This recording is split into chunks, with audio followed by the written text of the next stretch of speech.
दोस्तों IPO initial public offering, इसके जरिए कोई भी कंपनी पूंजी जुटाने का मतलब कैपिटल रेज करने का काम करती है और इससे मोस्ट प्रोबेबली दो अलग अलग मोटिव्स को फुलफिल करती है। एक कंपनी एक्सपांशन के लिए मतलब कैपिटल इन्वेस्टमेंट के लिए, और दूसरा कंपनी के डेट क्लियर करने के लिए मतलब आज तक कंपनी ने जो कर्ज लिया है उन्हें वापस करने के लिए।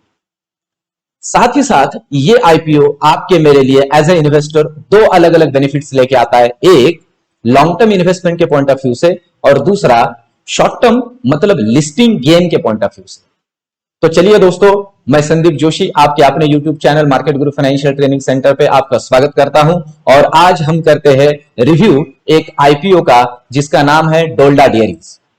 दोस्तों नाम में ही इसका मीनिंग है, डेयरी कंपनी मिल्क प्रोडक्ट बनाती है और आप और मैं हम सब लोग जानते हैं कि कोरोना पीरियड आप हम सब के लिए हेल्थ कॉन्शियसनेस लेके आया है और हम सब जानते हैं कि एक हेल्दी बॉडी के लिए सबसे मोस्ट इंपॉर्टेंट अगर कोई टॉनिक है तो वो है मिल्क।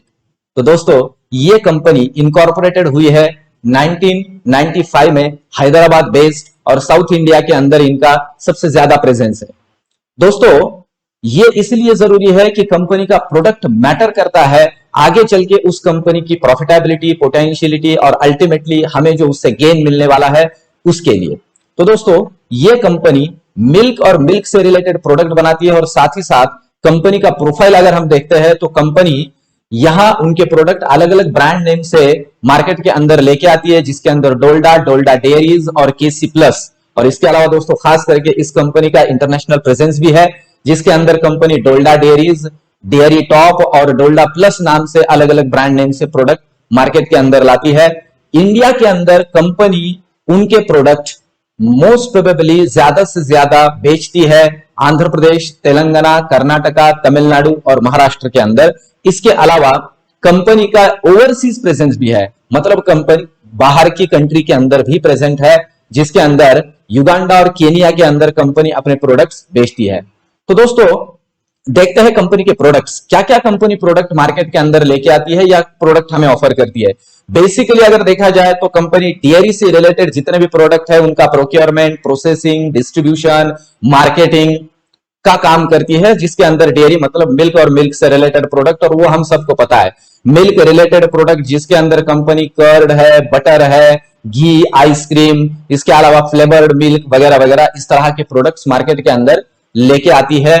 और उनका नेशनल मतलब domestic as well as international presence भी कंपनी का है।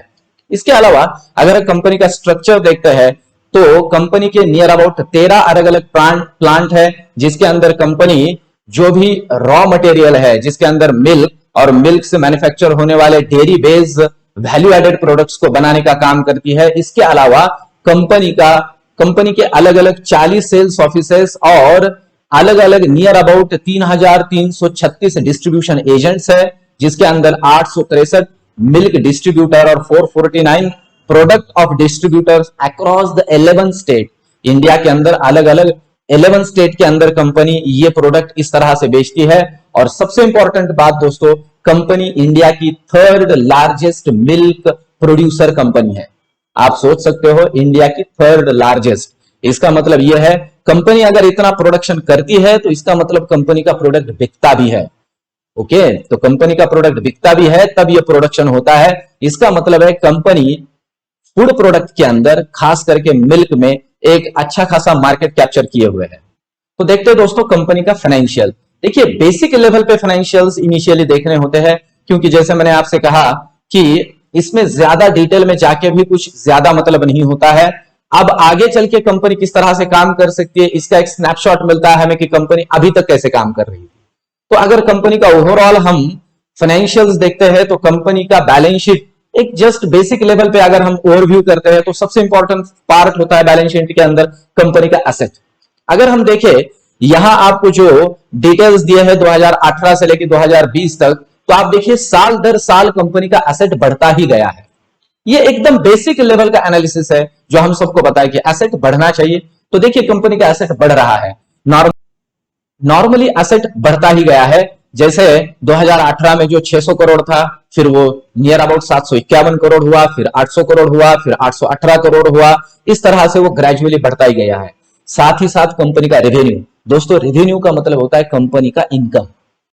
दोस्तों अगर हम कंपनी का रेवेन्यू देखते हैं, रेवेन्यू का मतलब होता है कंपनी ने जो अर्निंग किया है वो, तो वो भी अगर हम देखते हैं तो वो भी ग्रेजुअली बढ़ता ही गया है। अगर 2018 की बात करें तो नियर अबाउट 1597, फिर उसके बाद में 2019 के अंदर 1699, फिर उसके बाद में 2145, और अगर 2020 की बात करते हैं तो 918 करोड़। देखिए दोस्तों 2020 में 918 करोड़ ये लाजमी है, क्योंकि हम जानते हैं लॉकडाउन की वजह से पूरा देश बंद था। मिल्क और मिल्क से रिलेटेड प्रोडक्ट का भी बिकना बहुत मुश्किल हो रहा था। वैसे तो मिल्क इसेंशियल प्रोडक्ट के लिस्ट में है, फिर भी बहुत ही अगर हम देखते हैं तो सारी जगहों से बंद होने की वजह से जो नुक्कड़ पे बिकने वाली चाय भी थी वो भी बंद थी। तो लाजमी है कि कंपनी का जो रेवेन्यू है वो 2020 के अंदर कम हो चुका था, पर फिर भी रेवेन्यू था।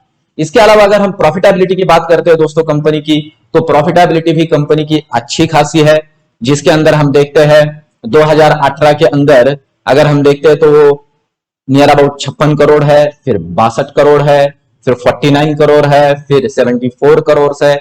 तो इस तरह से ग्रेजुअली प्रॉफिट आफ्टर टैक्स भी कंपनी का बढ़ता ही गया है। तो ये एक अच्छा साइन है एक हेल्दी कंपनी का। इसके अलावा अब जानते हैं दोस्तों आईपीओ के डिटेल्स। ये आईपीओ किस तरह से हमारे सामने आएगा, जिसके अंदर हम देखते हैं आईपीओ 16 जून को ओपन हो रहा है और क्लोज हो रहा है 18 जून को। इसके अलावा कंपनी के एक शेयर का फेस वैल्यू एज यूजुअल 10 रुपए है, और कंपनी के शेयर का प्राइस बैंड 421 से लेकर 428 रुपए है, जिसके अंदर कंपनी का एक लॉट होगा 35 शेयर का। इसका मतलब है 428 जो मैक्सिमम प्राइस है उससे हम बिड करेंगे, और 35 शेयर के लिए टोटल एक लॉट के लिए 14,980 का निवेश हम करेंगे। इसके अलावा बीएससी एनएससी दोनों जगह पे ये कंपनी लिस्टेड है। इश्यू साइज कंपनी का है 520 करोड़ रुपए, 520 करोड़ रुपए का ये आईपीओ है। और दोस्तों जैसे आप मैं रिटेल इन्वेस्टर्स के लिए एक लॉट 14,980 रुपए का होगा, और मैक्सिमम हम बिड कर पाएंगे 13 लॉट के लिए जो कि होगा 1,94,740 रुपए। पर मेरा तो सजेशन होगा कि आईपीओ ओवर सब्सक्राइब होने की प्रोबेबिलिटी है, तो एक लॉट के लिए ही बिड किया जाए। इसके अलावा कंपनी के जो इंपॉर्टेंट डेट्स है इस आईपीओ के, जिसमें आईपीओ ओपन होने वाला है 16 जून को, क्लोज होगा 18 जून को, और बेसिस ऑफ अलॉटमेंट मतलब कंपनी इस दिन अलॉटमेंट फाइनल करेगी। अगर ओवर सब्सक्राइब होता है तो इस दिन लॉटरी सिस्टम के जरिए डिसाइड होगा किसे शेयर मिले किसे नहीं मिले। तो वो डेट है 23 जून, जिसके ऊपर हम सबकी नजरें होती है। और दोस्तों जिनको नहीं मिले उनको रिफंड किया जाएगा 24 जून को, और जिनको मिले उनके डीमैट अकाउंट को 25 जून को क्रेडिट हो जाएगा। और आईपीओ का लिस्टिंग का डेट है दोस्तों 28 जून 2021। ये टेंटेटिव डेट्स है, पर नॉर्मली इसी तरह से 28 जून को वो आईपीओ आपके मेरे लिए स्टॉक एक्सचेंज पे ओपन होगा। जिसे मिलेगा वो उस दिन उसको बेच के लिस्टिंग गेन भी ले सकते हैं, या फिर लॉन्ग टर्म के लिए भी रख सकते हैं। पर मैं मेरा एक सजेशन आपको दूंगा, ये कंपनी लिस्टिंग गेन के पॉइंट ऑफ व्यू से अच्छी कंपनी है। 20 से 30% का लिस्टिंग गेन मिलने की प्रोबेबिलिटी है। और इसके अलावा सबसे इंपॉर्टेंट बात होती है जो ध्यान में लेने जैसी है, और वो है ग्रे मार्केट प्रीमियम। दोस्तों फिर से बताऊं, ग्रे मार्केट प्रीमियम एक अंदाजा होता है। इसे हम कंसिडर कर सकते हैं कि कंपनी का शेयर लिस्टिंग गेन कितने रुपए देगा। तो देखिए यहां अभी मतलब जिस दिन मैं ये वीडियो बना रहा हूं, आज 14 तारीख को ये दिखा रहा है 170 रुपए का लिस्टिंग गेन। इसका मतलब होता है 20% से ज्यादा टेंटेटिवली कंपनी आईपीओ के अंदर लिस्टिंग गेन देगा। पर शेयर 170 रुपए का प्रॉफिट होने की प्रोबेबिलिटी है। तो दोस्तों मेरा आपको ये सुझाव रहेगा, मेरा ये आपको सजेशन रहेगा कि इस आईपीओ को आप बिड कर सकते हो लिस्टिंग गेन के पॉइंट ऑफ व्यू से। तो दोस्तों इसी तरीके से आपके लिए अलग अलग आईपीओ उनके रिव्यूज लेते आऊंगा। इस चैनल को सब्सक्राइब कीजिए, आपके दोस्तों को रिश्तेदारों को इस वीडियो को शेयर कीजिए। मिलते हैं अगले वीडियो में, तब तक के लिए धन्यवाद।